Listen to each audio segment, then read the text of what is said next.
Hello and welcome to Epochs number 121, and I'm joined by Luca Johnson. How are you? Hello. Yes, I'm very, very good. Thank you, Bo. I'm really excited to be getting into such an icon. Right, yeah. I mean, you're a contributor for the website. You've written a fair few articles for us now, I have, yes. and we've had a couple of conversations on my channel, History Bro, which everyone should be subscribed to. But you've got your own channel as well. Just a little one, yes, just a trifle. Amiable Arguments. Amiable Arguments, So if yes. anyone's interested, please do subscribe to that as well. But today we're going to talk about one of the greatest statesmen Britain has ever had. Yeah, I think so. One of the greatest prime ministers, Mr. William Pitt, the Younger. The Younger, yes. Because we're both big, interested fans of his life and times. Definitely. And I think another reason why it was really important to pick Pitt, the Younger, as it were, for this topic is because sort of in the lead up to coming and doing this with you, I've sort of been testing the waters a little bit with just people at work and my family and just colleagues. And, oh yeah, I'm going to be talking about Pitt the Younger. Who? You know, or he's sort of fallen by the wayside a bit in the public consciousness. And you can feel that we're sort of losing his memory and a lot of the greatness of what he stood for. And so I hope that we can, here today, do a little something to breathe a bit of life back into that legacy that's so well deserved. Yeah, no, absolutely. I mean, he was Prime Minister all in all for something like 19, 20 odd years. Yes. I think only Walpole really beats him for the longest time as PM. Yes. And as I understand it, longest serving wartime Prime Minister. Right, yeah. Longer than Churchill, longer than Thatcher, any of them. Yeah. Yeah, and he saw us through some really rocky times. He was sort of the pilot in the storm, some people have said.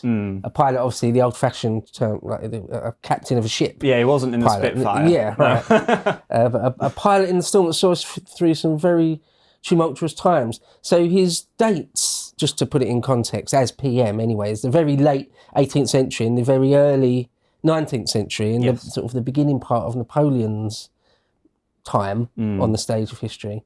So very, very tumultuous times, but we'll go through it all. We will. And I mean, one thing I'd like to say is what you mentioned there is that most people, unless you're, particularly into Napoleon or the late 18th century or parliamentary history, you'd probably be forgiven for not hearing of him. I mean, my earliest memory was in Blackadder. I don't know if it was in Blackadder exactly the same. With Pitt the Younger, or Pitt the even younger. The embryo. Pitt the embryo. The glint in the milkman's eye. Yeah.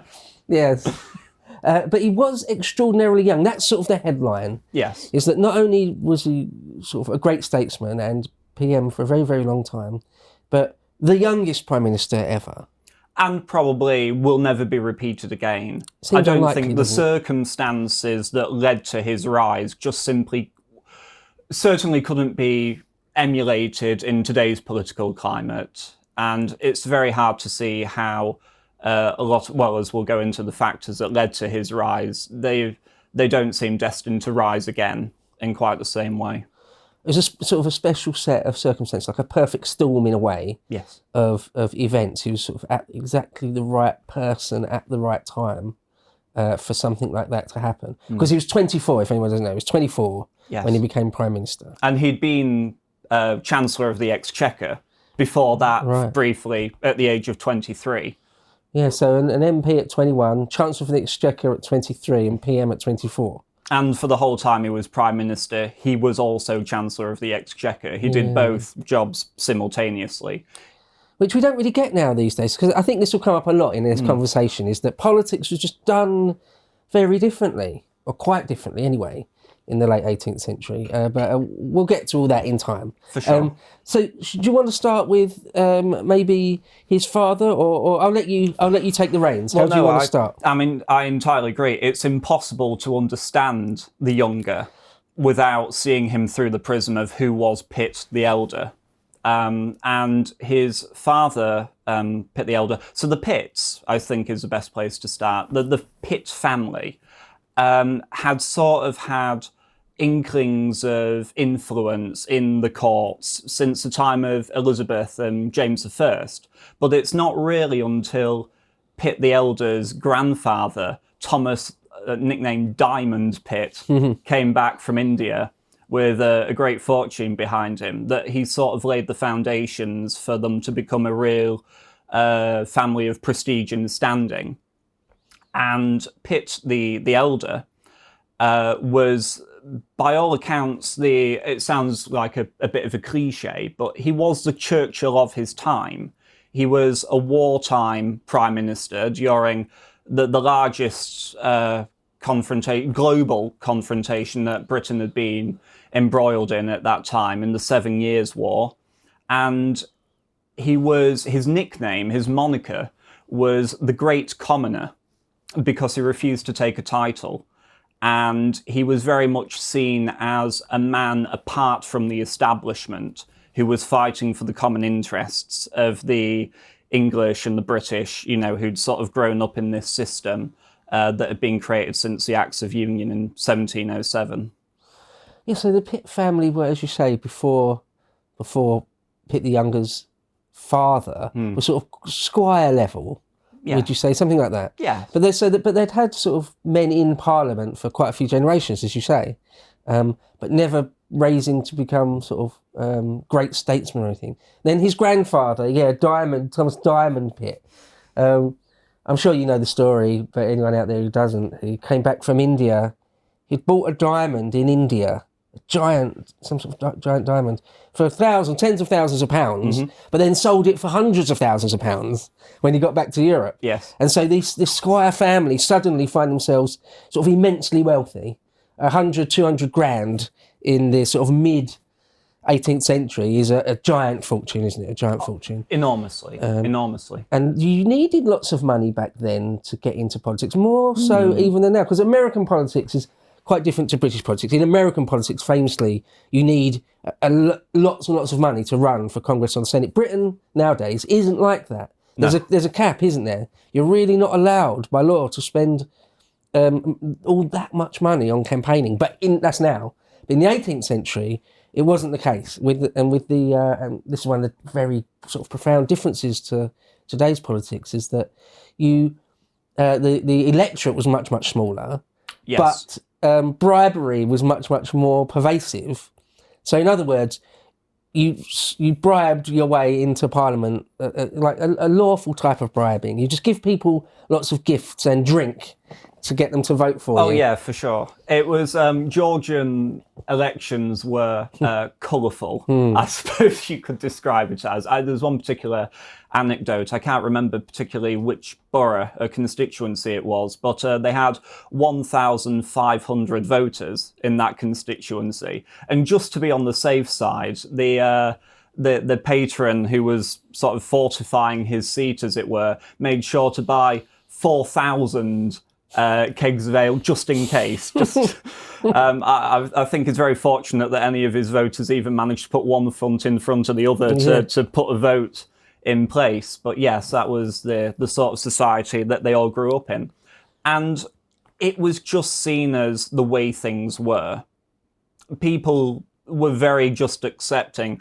This is one of the things but at the same time, this was one of the things that was so magnetic about Pitt the Younger's father, that he was seen to rise above that. So when he became Paymaster General in the 1740s, it was almost just taken as a given that, you'd be the Paymaster General, but you take a bit for yourself as well. He didn't do that. Right. And he made that known in the papers that he didn't do that. He had his accounts there for people to see that he hadn't been dipping in for himself. He wanted to, and this is something that he'd certainly impress upon his son, and that his son, Pitt the Younger, would live up to, is the idea of very carefully cultivating his sense of public image and how he was perceived by the public at large. Yeah, one of his nicknames was Honest Billy, for not feathering his nest massively, for not embezzling public funds, in other words, because it was sort of part and parcel of politics. You're sort of expected to do, well, I mean, not expected to do it, but it just was the done thing. Walpole is a great example of something like that. But there's lots of paintings, you say it was colourful. Electioneering was colourful in the 18th century or 19th century even. There's obviously some great paintings by Hogarth showing sort of the uproarious nature of voting. And the polls would be open for days on end. And and it was much, much more venal, corrupt. They had, rotten boroughs or pocket boroughs. Yes. So you could sort of quite literally buy your way into Parliament. Very different than it is today. Make a bit of a mockery of democracy as we might think of it, but nonetheless, that was the world they lived in. And so his father, right? Yes, Chatham, because you mentioned there that he was sort of known as a champion of the sort of normal working people. But right at the end of his life, did take the title of the Earl of Chatham, the first Earl of Chatham. Yes. And so, and the way it works is in English history is that you are known forevermore by your title, even if you spent your whole life untitled. If right at the end of your life you're ennobled or raised to the peerage in some sense, you are forever then known as, well, he's known as just Chatham or the Earl of Chatham usually. Yeah, you don't want to dead name him. Right. Yeah. Exactly. Yeah. But he that was right at the end of his life. Yes. But so just in the context of his account for himself in the 7 Years' War, though, obviously what's so vital about the 7 Years' War is that is the beginning, the essence of bringing both Canada and India under the dominion of the British Empire, which, to paraphrase, John Peterson, that's not an insignificant thing. That's enormous. And in 1759, Horace Walpole, son of Robert Walpole, former Prime Minister, wrote that our bells are rung threadbare with the sounds of victory. It was a very famous quote. And, it's a year of miracles, wasn't it? Annus Mirabilis, a year of miracles. Yes. Captain Wolfe at the walls of Quebec. Quickly just say on the 7 Years' War then, that really did sort of accelerate, a turbo acceleration of Britain becoming sort of a world-spanning global empire, sort of the most powerful country in the world after the 7 Years' War. And Pitt the Younger's father, the Earl of Chatham, Pitt the Elder, was one of the prime ministers during that. And so to describe him as sort of a Winston Churchill of his day isn't much of an exaggeration. He was, after that, he was considered, a national hero on some level, a great statesman. Absolutely. And I think Pitt was he born on the actual year of the Annus Mirabilis? He was born in... That actual year? Yes, in May of 1759. Right. So his whole formative years, his childhood, was that father, daddy, is a great man. Yes. And the whole country look up to him as some sort of hero on some level, a political hero. Papa is a bit of a legend in his own time. Right. And yes, so when Pitt the Younger, who is the second son, he's not the eldest, he's the second son. That's important. Chatham got, which I'm just going to refer to him as from now on. Right. Chatham married quite late, actually, conventionally speaking for the time. He didn't get married until he was in his 40s. And he married Hester Grenville. And the Grenvilles were another very powerful political family at the time. I believe it was William Grenville was the Prime Minister after him, after Chatham resigned in 1760. And so there is enormous weight behind both of his maternal and paternal family. Pitt grew up surrounded by a family of politicians, essentially. Yeah, parliamentary aristocracy. Yeah. So both his father and his uncle, because Grenville was his mother's brother, right? So both his uncle and his father had been Prime Minister. Yes. It's not a bad pedigree. Yeah, right. Yeah, right. That'll do something for you. Yeah. Yeah. Yeah. But so essentially, even from the age of 7, there are accounts of Pitt the Younger saying, I want to be in the Commons like Papa. I couldn't even begin to say, I think I wanted to be a paleontologist when I was 7, and that's changed about 5 times over now. But he said that at 7, and seemed to single-mindedly dedicate himself to that pursuit for the rest of his life. He couldn't intertwine himself or even conceive of the idea of having a life outside of the Commons and public service.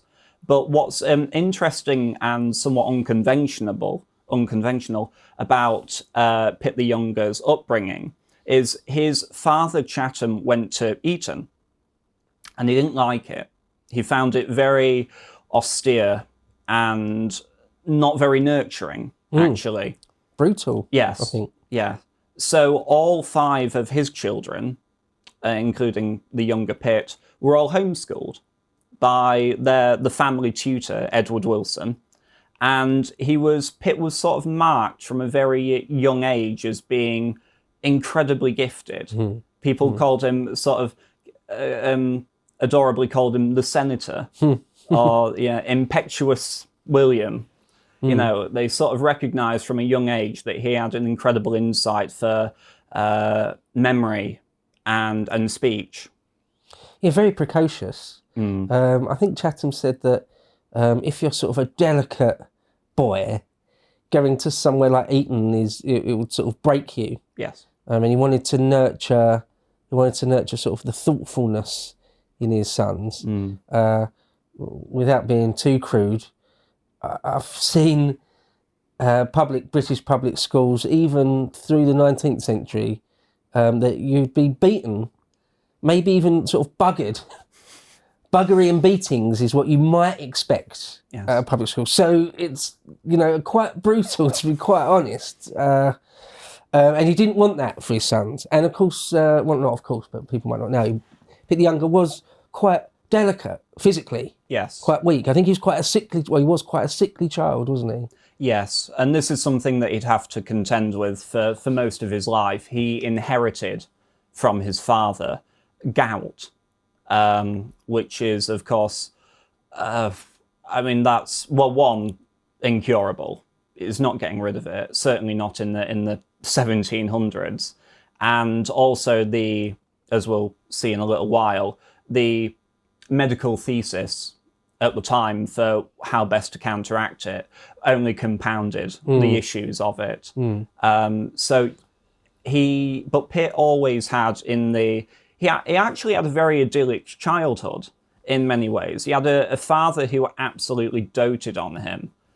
His mother was very warm, very compassionate, and very formidable in her own way and politically savvy. When Chatham became Prime Minister again in I believe it was 1768, he had a bit of a mental breakdown. And just to sort of give you an image of the sort of a woman that Pitt's mother was, whilst Chatham was there breaking down and having nervous breakdowns, invariably his wife just took over the correspondence and was constantly writing to ministers. He'd have the final say on what went on, but she was liaising on his behalf to raise herself up to be that moral support that he needed in those dark times. So Pitt's mother was also quite exceptional.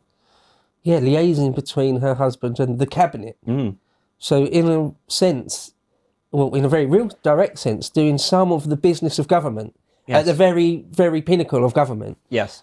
So yeah, she must have been an absolutely formidable woman, the Lady Grenville. And so, yeah, you say he had an idyllic child, and I think so, in all sorts of ways. And you say his father doted on him, I think that's absolutely true. But also they sort of demanded very, very high standards from him. I mean, to you or I, a normal person in the 21st century, insanely high standards. I mean, he was expected, he had, there's a first-class education, and then there's the education Pitt the Younger had. Sort of another level. Oh, yeah, was expected to be able to pass ancient Greek and Latin sort of perfectly as a child, what we would think of as a small child, by the age of 7 or 9, be completely perfect with your Latin and Greek and things. No wonder he was considered a great orator by the time he was in his early 20s, because he'd been groomed for exactly that, really. I mean, his father, Chatham, knew what it took to be a success in Parliament and sort of moulded him to be exactly that, really, I think. Yeah, he did. And even at the age of 7, Pitt was writing to his father in Latin, letters in Latin. And his father would every night get him to, as you say, read a piece of classical Greek in its original language, and then just stand there until he could summon the English version of the word and say it. And if he couldn't find the word, then he simply didn't speak. That level of discipline. So yes, his father did, as you say, dote on him, but he also put sort of all of his political hopes on him as well. When Pitt was 13, he wrote a political play for his family, not for public viewing, but just for his family, and all 5 of the children acted it out. But even at the young age, he was constantly asking for newspapers and for news from around the world. He was very, even, before he was even a teenager, he was asking about what's going on in the colonies with all of these tax hikes and everything. Isn't this going to upset them a bit? He was very politically astute, and his dad would ask him for takes on the current news, even as a child. That's interesting, isn't it? Yeah. That a statesman of the sort of calibre of Chatham would ask his teenage son, what do you think? And take his opinion seriously as well. Yes. So I think, it's a bit unfair, or not unfair, it's true, but to call him precocious, I don't mean that in sort of a particularly disparaging way, although he must have been exactly that, a very precocious child, which is, I find, usually most people find a bit annoying. But by the time you're a teenager, though, and your opinion is genuinely worth something. I mean, it's quite incredible, really. It's fair to call him a genius on some level. He's certainly a remarkable mind, a remarkable character. I don't think there's any way to avoid that. One other thing I'd like to say about sort of his childhood was that, we already sort of touched on it, or very nearly, is that he was a bit sickly. Wasn't sort of bedridden for months or years on end, but he was still, fairly delicate. And the doctors thought that a steady dose of port wine would sort you out. Port. Yes. If anyone doesn't know, port is sort of fortified red wine. Red wine and brandy is what it is. So it's sort of no joke, really. It's sort of quite a serious drink. Yes. And he's, as a small child, as sort of a 7, 8, 9-year-old, sort of getting drunk quite a lot on port. Yes. And this was, to go back to what I was saying about sort of the medically accepted thesis of the time. I'm not a medical man, I couldn't speak to it in any great detail, but the general theory behind the idea was obviously within the body there are certain toxins that are making you ill. And obviously alcohol contains its own category of toxins. So that by ingesting the alcohol, what you're actually doing is you're replacing those toxins that are making you ill with the toxins that alcohol puts in, and your body can handle those much better. So replacing one toxin that you can't deal with a toxin that you can deal with. Fluff. Complete nonsense. But that's what they thought. Yeah, the 18th century still, medical science is very primitive still. I think it's really only in the 20th century medical science has come on absolute leaps and bounds. So still in the 18th century, I'm not sure if they still really had the sort of more medieval concept of the 4 humours, but they're not much beyond that. Like the idea that you give a little kid port to it's good for his health. And later in life, I'm sure we'll touch on this again, but he never stopped drinking port. He was a massive port. They called him a 3-bottle-a-day man, didn't they? So they did call him a 3-bottle-a-day man. But just as a point of, when you look at William Hague's biography of Pitt, he did a little bit of research on that, where he went and found that the what we would describe as a bottle today was not of the same size as they were back then. For example, the punt at the bottom was went further up, and the actual thickness of the glass was more, and the bottle was a little bit shorter. So it would have been 3 bottles back then, but by our equivalents now, it would have been about 2 2.25 bottles. Which, don't get me wrong, is still a considerable amount. Yeah. I couldn't do it every day for the rest of my life. Yeah. I think also they didn't put as much brandy in it as we do now. So the idea now of drinking 3 bottles of port in a day, every day, day on day, to me anyway, I'm not a big drinker. No. I'm not teetotal, but I'm not a big drinker. But 3 bottles of port, I'd be really drunk, maybe puke. It's a lot of drink. But as you say, it's not the same as the port we have now. But still, 2 bottles of wine, red wine, I'd be a bit sloshed. Yeah. And if you have to speak in the House of Commons every day. Right. And that's the other thing, every day as well. Yeah. Every day, day after day. It's one of those things where you become really an alcoholic, where you can't really function without it. It becomes just a habit. Which is absolutely unequivocally what happened to him in the end. But so when he was 14, he went to Cambridge, to Pembroke College. Yeah, Pembroke man. Yeah. And that was, again, unconventional for the time. Yes, you could go younger, but even going at 14, as Pitt did, which was fully endorsed by the private tutor, Edward Wilson, who told his parents, no, he's ready for it. I've got no doubts that it's going to be fine. And Pitt went there for about 2 weeks, and that's when he became seriously ill. And he had a real development in his gout, and that's when he was there for 2 weeks, came straight back home. And by the way, I should probably explain. So home for Pitt, where he actually grew up, was in Hayes in Bromley, which was sort of where one of their houses was. One of their houses. The other one was I'm trying to remember how to pronounce it. Pinsent.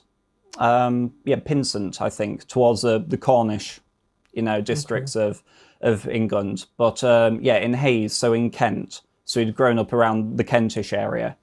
And so he came back to Hayes, and that's when his doctor, Dr. Anthony Addington, who was the father of a man who would become his lifelong friend, Henry Addington, who will become much more important in the story later on. And young Henry, knew Pitt from a very early age. They were childhood friends. But yes, that's where the doctor prescribed him port every day, exercise, and early nights. No more reading classical literature until 2 a.m, Mr. Pitt.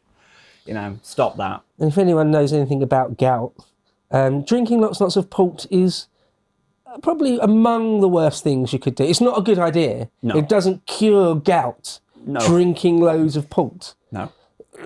Yeah, so no real concept of what was actually good for him. But, I mean, there you go. It's the 18th century. Yes. But yeah, going up to Cambridge at 14, not unheard of. There are lots of people in sort of the 17th, 18th and 19th century who would go up at that young age, or perhaps even slightly younger. Still, though, even though it's not unheard of, it's still quite remarkable. Yes, it is. You would still usually be 17 or 18 or 19 before you go up to Oxford or Cambridge, usually. Yeah. So yeah, again, you could only take from that he's sort of unusually intelligent, and yeah, not to be swamped by it, not to sort of fail.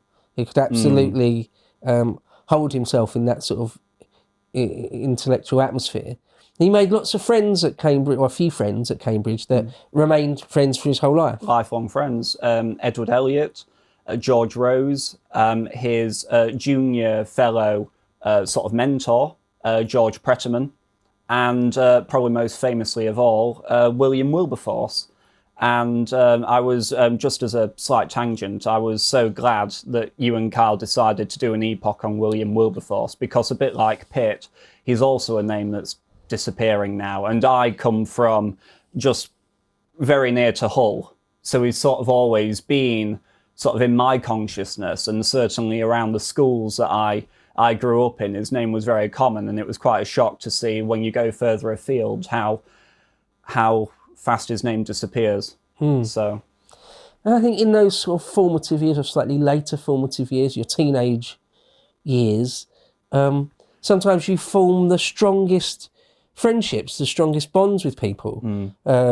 I saw it somewhere, it was a joke. I think it might have been on Family Guy or something, or American Dad or something. They said that your close family and lovers come and go, but the kids you went to school with are forever. It's sort of the way. I mean, I've still got a lot of my closest friends are kids I went to secondary school with. Right. You know, and so, you sort of form extremely close bonds, or a lot of people do anyway, not everyone, but... and so, like Wilberforce and a few other people, his mentor there, was his mentor for sort of the rest of his life, really. Yes. What was his name again? George Prettyman. Prettyman, yeah. Yeah. So some of those relationships absolutely stayed with him. And, so one thing, just to zoom out, just to make sort of a broader point before we go on, is that where he became not just an MP, but a senior member of the government by the time he was 23, and again, as we've said, PM by 24. And then he does that really for sort of the rest of his life. There's a hiatus in there towards the end, but he dies quite young, right? What is he, 46? 46, right. Yes. Spoiler alert. Whilst still PM. So the point I was just going to make there is that it's sort of his whole adult life, or his whole life. And so he only had his childhood, he had that bit of childhood there where you can form friends. Because if you're extremely powerful or extremely rich, Yes. I've never had to worry about this myself. But I'm told it's quite difficult to form true friendships and bonds with people because you never know what they want from you. To watch the full video, please become a premium member at lotuseaters.com.